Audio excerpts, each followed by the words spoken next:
So our goal today is to learn how to make soft rolls. We're going to turn them into dinner rolls. So our order of the day is going to be where we're going to mix the dough. We'll get a proofing, we'll portion control, and then we're going to walk through 5 to 6 different makeups. Now this is still straight dough method, so it's our second time doing straight dough. So let's look at our ingredients.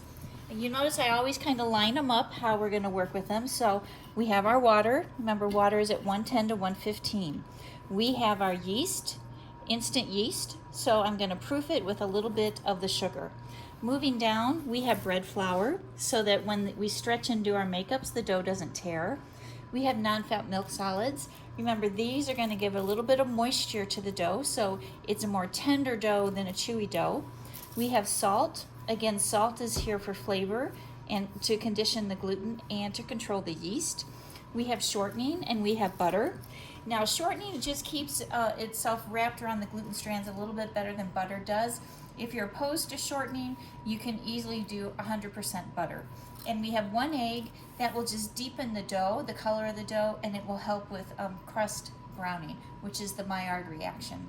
So I'm going to start to mix. It is modified straight dough, so here we go. We're going to get going.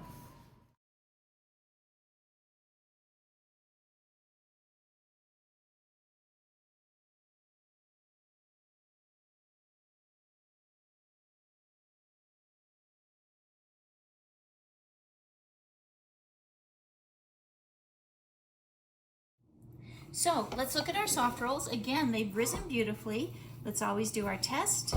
Nice. Oh, look, it's collapsing. So here we go. Air is out. Now, when we do dinner rolls, the average size dinner roll is 1.5 ounces. But if you remember, we talked about that most breads will lose about 10% of their weight during the baking cycle. So if I wanted a 1.5 ounce dinner roll, I need to scale everything at 2 ounces.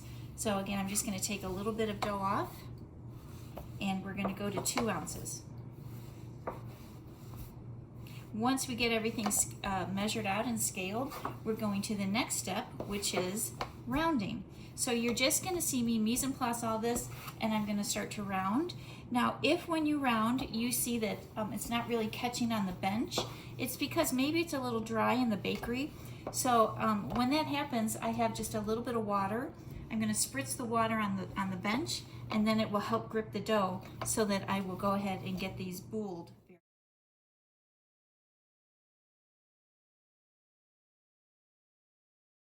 So we've got these booled and they've benched for a couple minutes. So what we want to do is start our makeups. Now the first one I'm going to show you is called a clover leaf.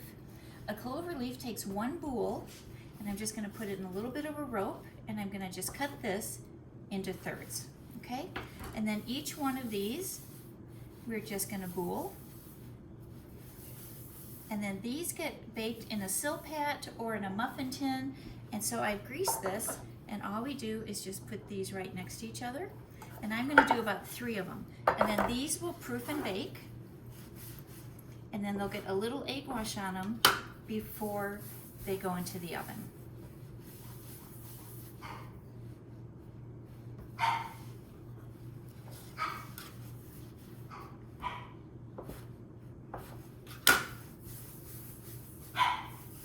So our clover leaves are done. Now what I want to show you is how to do a stuffed roll. So this is our same soft roll, and this is called cheese butter. So this is equal parts of cheddar cheese and unsalted butter. We used to do these at Marriott all the time. They were the signature roll for the hotel. And so we're going to take just about 1 ounce. It's going to go right into the center. And then all we do is fold this up, very much like we're doing a dumpling. And now this seam goes on the bottom, and I just boule it. And we want to check the bottom to make sure that none of the butter or the cheese is showing, so that it doesn't leak out during production. And then I'm going to turn this stuffed roll into what's called a bird's peak, because after it proofs, you're going to see me snip it with some scissors so it looks like a bird's peak. So I'm going to do 4 of these, since I did 4 of my clover leaves. So I'm going to just pinch that. So you can see I'm just flattening these. No need for a rolling pin when I can just stretch these out. You might need a little bit more in that one. Now, if at some point your dough breaks and you can see some cheese and butter on the top, there's really nothing we can do about that. But when we do the bird's peak, we would just make sure to snip right through that section where it's showing already, so it kind of flows out like lava, because customers love to see that there's cheese in there. You know what they say, if it's deep fried, order twice as much. The same thing, as soon as something has cheese in it, people love it. Okay, and my last one, oh, I already have 4. So I'm just gonna double check these, really give them a nice cool, and then into my sprayed pans. And then these are gonna proof until my clover leaves come up to the top of my muffin tin. So now what I wanna show you is what's called a single knot. So we're gonna have to zoom in a little bit. So we're gonna take one roll and I'm gonna put it into a cord. And so here we go. And this single knot is very much like tying a balloon.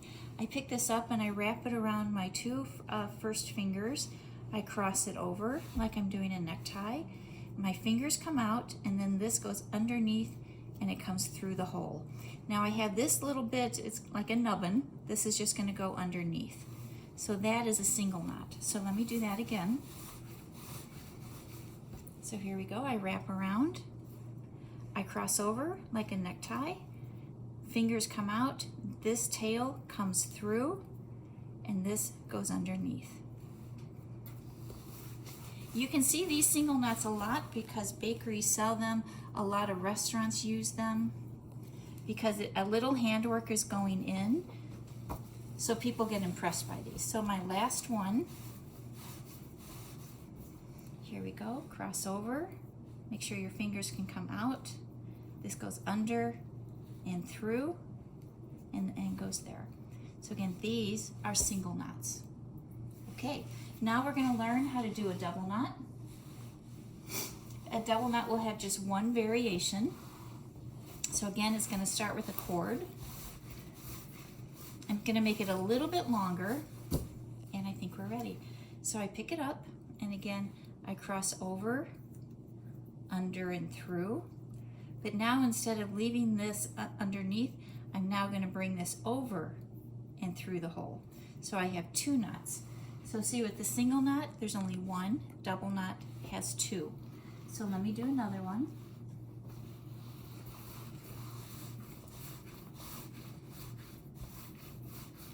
Okay, cross over, under and through.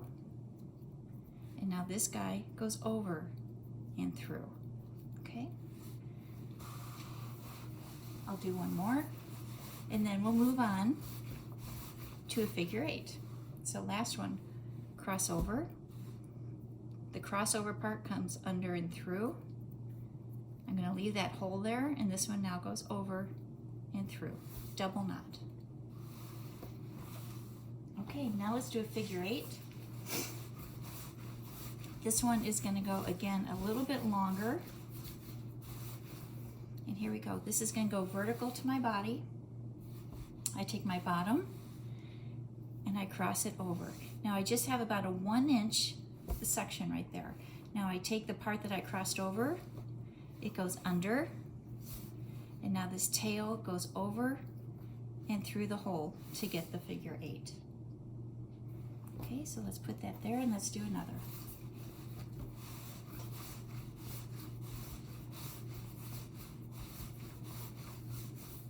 Here we go. Is that better for the camera? Okay, so down, we cross over. We go under, and now this goes over and through that hole. My second figure 8. And we'll do one more. So this is our, what is this, our 4th makeup? No, this is our 5th makeup. Okay, so here we go. Bottom, crosses over. Again, I only have about a 1-inch piece here. This comes under it, and now we go over and through the hole. Figure 8. Okay, and now the last one we're going to do is called a French twist, and it's a variation of the figure 8.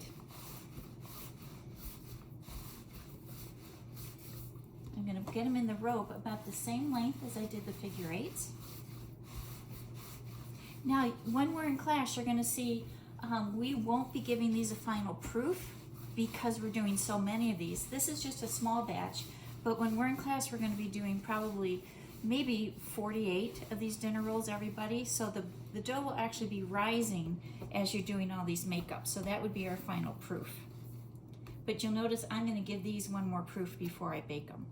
So a French twist, bottom, crosses up, and goes under. So right now it's the same thing as we did for the figure eight. Now the variation comes right here. I take the bottom and I twist it once to the right, and then I end it like a figure eight. So the tail now again goes under and through. So again,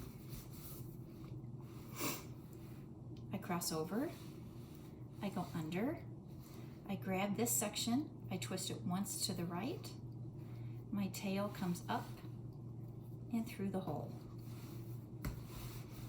Last one, over, under, twist, over, and through. And that is a French twist. So these are only going to need about 20 minutes of a final proof. We're going to come back, put a little egg wash on these. I'll show you how to snip the bird's peak, and then we'll get them into the oven. The oven's going to be at 375, and again, they're going to bake till internal is 185. So our dinner rolls are proofed. Look how nice these look. They've come up to the top of the tin. So what I want to do now is to help promote our crust. Remember, this tin is sprayed. I'm just going to do a nice egg wash. So this is one egg that has just about 1 tablespoon of water in it. So I've got that. Now I want to turn these into my bird's beak. So I'm going to take my scissors and I'm going to hold it at a 45-degree angle. And you can see I'm just going to snip through. And look what's showing, the cheese butter. People are going to love it. Okay, so I'm going to set this aside. And I'm now going to egg wash my single knot, double knot, figure eight, and French twist.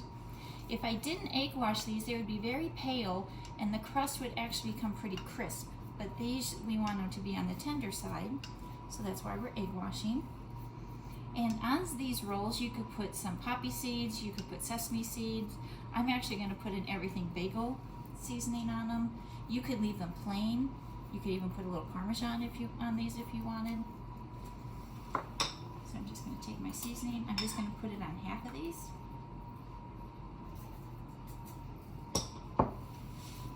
Just to promote a little bit more flavor.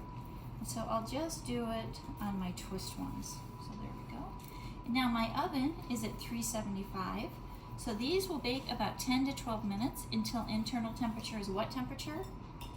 180, 185, correct. So again, we'll check them. I'll set the timer for 12 minutes and then we'll come back and take a peek at them.